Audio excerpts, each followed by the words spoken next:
খাতা।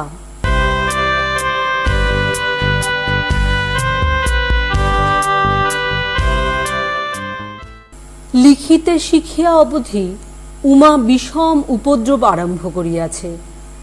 বাড়ির প্রত্যেক ঘরের দেয়ালে কয়লা দিয়া বাঁকা লাইন কাটিয়া বড় বড় কাঁচা অক্ষরে কেবলই লিখিতেছে, জল পড়ে পাতা নড়ে।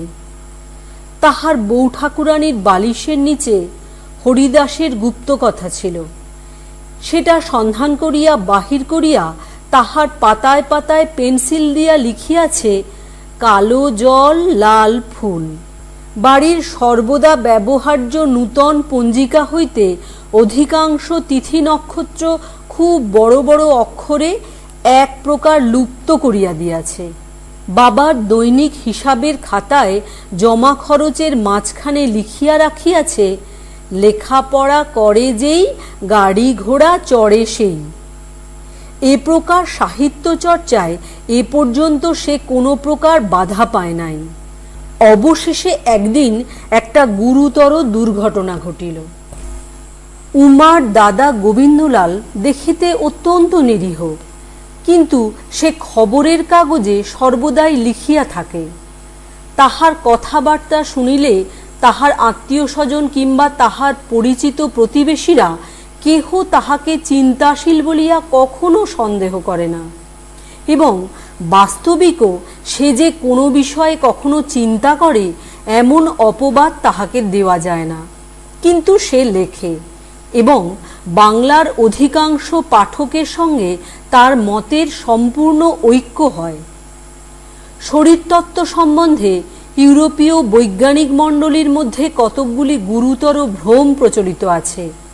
সেগুলি গোবিন্দলাল যুক্তির কোনো সাহায্য অবলম্বন না করিয়াও কেবলমাত্র রোমাঞ্চজনক ভাষার প্রভাবে সতেজে খণ্ডনপূর্বক একটি উপাদেয় প্রবন্ধ রচনা করিয়াছিল। উমা একদিন নির্জন দ্বীপ্রহরে দাদার কালি কলম লইয়া সেই প্রবন্ধটির উপরে বড় বড় করিয়া লিখিল, গোপাল বড় ভালো ছেলে, তাহাকে যাহা দেওয়া যায় সে তাহাই খায়। গোপাল বলিতে সে যে গোবিন্দলালের প্রবন্ধ পাঠকের প্রতি বিশেষ লক্ষ্য করিয়াছিল তাহা আমার বিশ্বাস হয় না, কিন্তু দাদার ক্রোধের সীমা ছিল না। প্রথমে তাহাকে মারিল, অবশেষে তাহার একটি স্বল্পাবশিষ্ট পেন্সিল, আদ্যপ্রান্ত মসিলিপ্ত একটি ভোঁতা কলম, তাহার বহু যত্ন সঞ্চিত যৎসামান্য লেখ্যোপকরণের পুঁজি কাড়িয়া লইল। অপমানিতা বালিকা তাহার এতাদৃশ গুরুতর লাঞ্ছনার কারণ সম্পূর্ণ বুঝিতে না পারিয়া ঘরের কোণে বসিয়া ব্যথিত হৃদয়ে কাঁদিতে লাগিল। শাসনের মেয়াদ উত্তীর্ণ হইলে পর গোবিন্দলাল কিঞ্চিত অনুতপ্ত চিত্তে উমাকে তাহার লুণ্ঠিত সামগ্রীগুলি ফিরাইয়া দিল, এবং উপরন্তু একখানি লাইন টানা ভালো বাঁধানো খাতা দিয়া বালিকার হৃদয় বেদনা দূর করিবার চেষ্টা করিল। উমার বয়স তখন 7 বৎসর। এখন হইতে এই খাতাটি রাত্রিকালে উমার বালিশের নিচে ও দিনের বেলা সর্বদা তাহার কক্ষে ক্রোড়ে বিরাজ করিতে লাগিল। ছোট বেনিটি বাঁধিয়া ঝি সঙ্গে করিয়া যখন সে গ্রামের বালিকা বিদ্যালয়ে পড়িতে যাইত, খাতাটি সঙ্গে সঙ্গে যাইত। দেখিয়া মেয়েদের কাহারও বিস্ময়, কাহারও লোভ, কাহারও বা দেশ হইত। প্রথম বৎসর অতি যত্ন করিয়া খাতায় লিখিল, পাখি সব করে রব রাতি পোহাইল। শয়নগৃহের মেঝের উপরে বসিয়া খাতাটি আঁকড়িয়া ধরিয়া উচ্চৈস্বরে সুর করিয়া পড়িত এবং লিখিত। এমন করিয়া অনেক গদ্য পদ্য সংগ্রহ হইল। দ্বিতীয় বৎসরে মধ্যে মধ্যে দুটি একটি স্বাধীন রচনা দেখা দিতে লাগিল, অত্যন্ত সংক্ষিপ্ত কিন্তু অত্যন্ত সারবান। ভূমিকা নাই, উপসংহার নাই, দুটা একটা উদ্ধৃত করিয়া দেওয়া যাইতে পারে। খাতার কথামালার ব্যাঘ্র ও বকের গল্পটা যেখানে কাপি করা আছে তাহার নিচে এক জায়গায় একটা লাইন পাওয়া গেল, সেটা কথামালা কিংবা বর্তমান বঙ্গ সাহিত্যের আর কোথাও ইতিপূর্বে দেখা যায় নাই। সে লাইনটি এই: যোশীকে আমি খুব ভালোবাসি। কেহ না মনে করেন আমি এইবার একটা প্রেমের গল্প বানাইতে বসিয়াছি। যোশী পাড়ার কোনো একাদশ কিংবা দ্বাদশ বর্ষীয় বালক নহে, বাড়ির একটি পুরাতন দাসী, তাহার প্রকৃত নাম যশোদা। কিন্তু যোশীর প্রতি বালিকার প্রকৃত মনোভাব কি, এই এক কথা হইতে কোনো দৃঢ় প্রমাণ পাওয়া যায় না। এ বিষয়ে যিনি বিশ্বাসযোগ্য ইতিহাস লিখিতে ইচ্ছা করিবেন, তিনি এই খাতাতেই দুপাতা অন্তরে পূর্বোক্ত কথাটির সুস্পষ্ট প্রতিবাদ দেখিতে পাইবেন। এমন একটা আধটা নয়, উমার রচনায় পদে পদে পরস্পর বিরোধিতা দোষ লক্ষিত হয়। এক স্থলে দেখা গেল হরির সঙ্গে জন্মের মতো আড়ি। হরিচরণ নয়, হরিদাসী, বিদ্যালয়ের সহপাঠিকা। তার অনতি দূরেই এমন কথা আছে যাহা হইতে সহজেই বিশ্বাস জন্মে যে হরির মতো প্রাণের বন্ধু তাহারা ত্রিভুবনে নাই। তাহার পরবৎসরে বালিকার বয়স যখন 9 বৎসর, তখন একদিন সকালবেলা হইতে তাহাদের বাড়িতে সানাই বাজিতে লাগিল।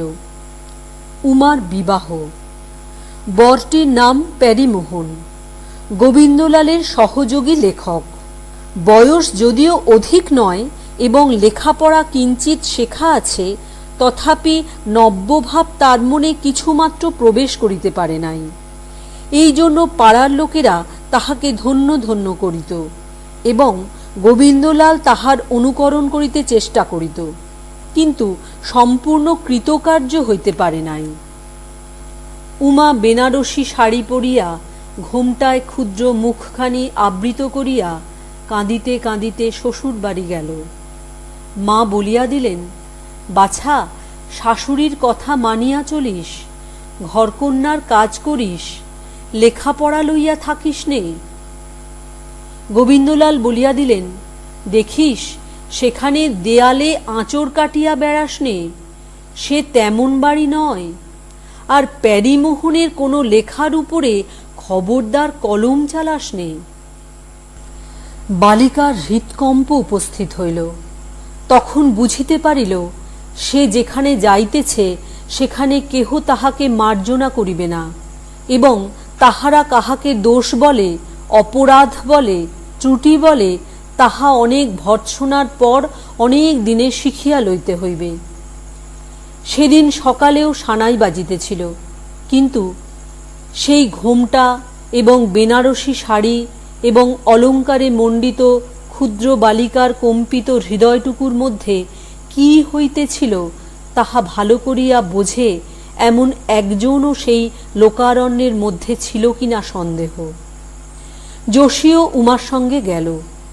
কিছুদিন থাকিয়া উমাকে শ্বশুর বাড়িতে প্রতিষ্ঠিত করিয়া সে চলিয়া আসিবে, এমনই কথা ছিল। স্নেহশীলা যোশী অনেক বিবেচনা করিয়া উমার খাতাটি সঙ্গে লইয়া গিয়াছিল। এই খাতাটি তাহার পিতৃভবনের একটি অংশ, তাহার অতি ক্ষণিক জন্মগৃহবাসের স্নেহময় স্মৃতিচিহ্ন, পিতামাতার অঙ্কস্থলীর একটি সংক্ষিপ্ত ইতিহাস, অত্যন্ত বাঁকাচোরা কাঁচা অক্ষরে লেখা।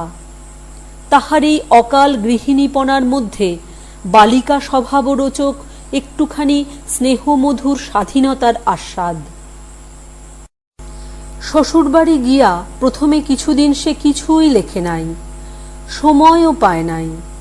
অবশেষে কিছুদিন পরে যোশী তাহার পূর্বস্থানে চলিয়া গেল।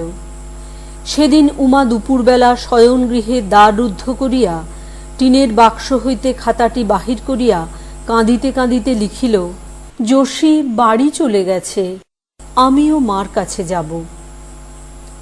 আজকাল চারুপাঠ এবং বোধোদয় হইতে কিছু কাপি করিবার অবসর নাই, বোধ করি তেমন ইচ্ছাও নাই। সুতরাং আজকাল বালিকার সংক্ষিপ্ত রচনার মধ্যে মধ্যে দীর্ঘ বিচ্ছেদ নাই। পূর্বোদ্ধৃত পদটির পরে দেখা যায় লেখা আছে, দাদা যদি একবার বাড়ি নিয়ে যায় তাহলে দাদার লেখা আর কখনো খারাপ করে দেব না। শোনা যায় উমার পিতা উমাকে প্রায় মাঝে মাঝে বাড়ি আনিতে চেষ্টা করেন, কিন্তু গোবিন্দলাল প্যারীমোহনের সঙ্গে যোগ দিয়া তাহার প্রতিবন্ধক হয়। গোবিন্দলাল বলে, এখন উমার পতিভক্তি শিক্ষার সময়, এখন তাহাকে মাঝে মাঝে পতিগৃহ হইতে পুরাতন পিতৃস্নেহের মধ্যে আনয়ন করিলে তাহার মনকে অনর্থক বিক্ষিপ্ত করিয়া দেওয়া হয়। এই বিষয়ে সে উপদেশে বিদ্রূপে জড়িত এমন সুন্দর প্রবন্ধ লিখিয়াছিল যে তাহার একমতবর্তী সকল পাঠকেই উক্ত রচনার অকাঠ্য সত্য সম্পূর্ণ স্বীকার না করিয়া থাকিতে পারে নাই। লোকমুখে সেই কথা শুনিয়াই উমা তাহার খাতায় লিখিয়াছিল, দাদা, তোমার দুটি পায়ে পড়ি, আমাকে একবার তোমাদের ঘরে নিয়ে যাও, আমি তোমাকে আর কখনো রাগাবো না। একদিন উমা দ্বার রুদ্ধ করিয়া এমনি কি একটা অর্থহীন তুচ্ছ কথা খাতায় লিখিতেছিল। তাহার ননদ তিলকমঞ্জরীর অত্যন্ত কৌতূহল হইল। সে ভাবিল বৌদিদি মাঝে মাঝে দরজা বন্ধ করিয়া কি করে দেখিতে হইবে। দ্বারের ছিদ্র দিয়া দেখিল লিখিতেছে। দেখিয়া অবাক। তাহাদের অন্তঃপুরে কখনোই সরস্বতীর এরূপ গোপন সমাগম হয় নাই। তাহার ছোট কনকমঞ্জরী সেও আসিয়া একবার উঁকি মারিয়া দেখিল। তাহার ছোট অনঙ্গমঞ্জরী সেও পদাঙ্গুলির উপর ভর দিয়া বহু কষ্টে ছিদ্রপথ দিয়া রুদ্ধ গৃহের রহস্য ভেদ করিয়া লইল। উমা লিখিতে লিখিতে সহসা গৃহের বাহিরে তিনটি পরিচিত কণ্ঠের খিলখিল হাসি শুনিতে পাইল। ব্যাপারটা বুঝিতে পারিল। খাতাটা তাড়াতাড়ি বাক্সে বন্ধ করিয়া লজ্জায় ভয়ে বিছানায় মুখ লুকাইয়া পড়িয়া রহিল। প্যারীমোহন এই সংবাদ অবগত হইয়া বিশেষ চিন্তিত হইল। পড়াশুনো আরম্ভ হইলেই নভেল নাটকের আমদানি হইবে এবং গৃহধর্ম রক্ষা করার দায় হইয়া উঠিবে। তাছাড়া বিশেষ চিন্তা দ্বারা এ বিষয়ে সে একটি অতি সূক্ষ্ম তত্ত্ব নির্ণয় করিয়াছিল। সে বলিত, স্ত্রীশক্তি এবং পুংশক্তি উভয় শক্তির সম্মিলনে পবিত্র দাম্পত্য শক্তির উদ্ভব হয়, কিন্তু লেখাপড়া শিক্ষার দ্বারা যদি স্ত্রীশক্তি পরাভূত হইয়া একান্ত পুংশক্তির প্রাদুর্ভাব হয়, তবে পুংশক্তির সহিত পুংশক্তির প্রতিঘাতে এমন একটি প্রলয় শক্তির উৎপত্তি হয় যদ্বারা দাম্পত্য শক্তি বিনাশ শক্তির মধ্যে বিলীন সত্তা লাভ করে। সুতরাং রমণী বিধবা হয়। এ পর্যন্ত এ তত্ত্বের কেহ প্রতিবাদ করিতে পারে নাই। প্যারীমোহন সন্ধ্যাকালে ঘরে আসিয়া উমাকে যথেষ্ট ভর্ৎসনা করিল এবং কিঞ্চিৎ উপহাসও করিল। বলিল, সামলা ফরমাস দিতে হইবে, গিন্নি কানে কলম গুজিয়া আপিসে যাইবেন। উমা ভালো বুঝিতে পারিল না। প্যারীমোহনের প্রবন্ধ সে কখনো পড়ে নাই, এই জন্য তাহার এখনো ততদূর রসবোধ জন্মে নাই। কিন্তু সে মনে মনে একান্ত সংকুচিত হইয়া গেল। মনে হইল পৃথিবী দ্বিধা হইলে তবে সে লজ্জা রক্ষা করিতে পারে। বহুদিন আর সে লেখে নাই, কিন্তু একদিন শরৎকালের প্রভাতে একটি গায়িকা ভিখারিণী আগমনীর গান গাহিতেছিল। উমা জানালার গরাদের উপর মুখ রাখিয়া চুপ করিয়া শুনিতেছিল।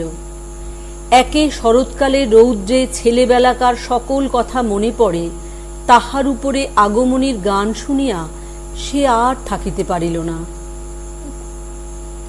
উমা গান গাহিতে পারিত না, কিন্তু লিখিতে শিখিয়া অবধি এমনই তাহার অভ্যাস হইয়াছে যে একটা গান শুনিলেই সেটা লিখিয়া লইয়া গান গাহিতে না পারার খেদ মেটাইত। আজ কাঙালি গাহিতেছিল, পুরবাসী বলে উমার মা, তোর হারা তারা এলো ওই, শুনে পাগলিনী প্রায় অমনি রানী ধায়, কই উমা বলি কই। কেঁদে রানী বলে, আমার উমা এলে, একবার আয় মা, একবার আয় মা, একবার আয় মা করি কোলে।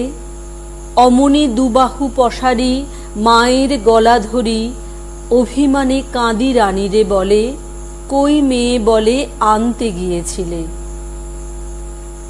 অভিমানে উমার হৃদয় পূর্ণ হইয়া চোখে জল ভরিয়া গেল। গোপনে গায়িকাকে ডাকিয়া গৃহদ্বার রুদ্ধ করিয়া বিচিত্র বানানে এই গানটি খাতায় লিখিতে আরম্ভ করিল। তিলক মঞ্জরী, কনক মঞ্জরী এবং অনঙ্গ মঞ্জরী সেই ছিদ্রযোগে সমস্ত দেখিল এবং সহসা করতালি দিয়া বলিয়া উঠিল, বৌদিদি কি করছো, আমরা সমস্ত দেখেছি। তখন উমা তাড়াতাড়ি দ্বার খুলিয়া বাহির হইয়া কাতর স্বরে বলিতে লাগিল, লক্ষ্মী ভাই, কাউকে বলিস নে ভাই, তোদের দুটি পায়ে পড়ি ভাই, আমি আর করব না, আমি আর লিখব না। অবশেষে উমা দেখিল তিলক মঞ্জরী তাহার খাতাটির প্রতি লক্ষ্য করিতেছে। তখন সে ছুটিয়া গিয়া খাতাটি বক্ষে চাপিয়া ধরিল। ননদীরা অনেক বলপ্রয়োগ করিয়া সেটি কাড়িয়া লইবার চেষ্টা করিল। কৃতকার্য না হইয়া অনঙ্গ দাদাকে ডাকিয়া আনিল। প্যারীমোহন আসিয়া গম্ভীরভাবে খাটে বসিল। মেঘ মন্দ্রস্বরে বলিল, খাতা দাও। আদেশ পালন হইল না দেখিয়া আরো দুই এক সুর গলা নামাইয়া কহিল, দাও। বালিকা খাতাটি বক্ষে ধরিয়া একান্ত অনুনয় দৃষ্টিতে স্বামীর মুখের দিকে চাহিল। যখন দেখিল প্যারীমোহন খাতা কাড়িয়া লইবার জন্য উঠিয়াছে, তখন সেটা মাটিতে ফেলিয়া দিয়া দুই বাহুতে মুখ ঢাকিয়া ভূমিতে লুণ্ঠিত হইয়া পড়িল। প্যারীমোহন খাতাটি লইয়া বালিকার লেখাগুলি উচ্চৈস্বরে পড়িতে লাগিল। শুনিয়া উমা পৃথিবীকে উত্তরোত্তর গাঢ়তর আলিঙ্গনে বদ্ধ করিতে লাগিল এবং অপর তিনটি বালিকা শ্রোতা খিলখিল করিয়া হাসিয়া অস্থির হইল। সেই হইতে উমা আর সে খাতা পায় নাই। প্যারীমোহনেরও সূক্ষ্মতত্ত্ব কণ্টকিত বিবিধ প্রবন্ধপূর্ণ একখানি খাতা ছিল, কিন্তু সেটি কাড়িয়া লইয়া ধ্বংস করে এমন মানবহিতৈষী কেহ ছিল না।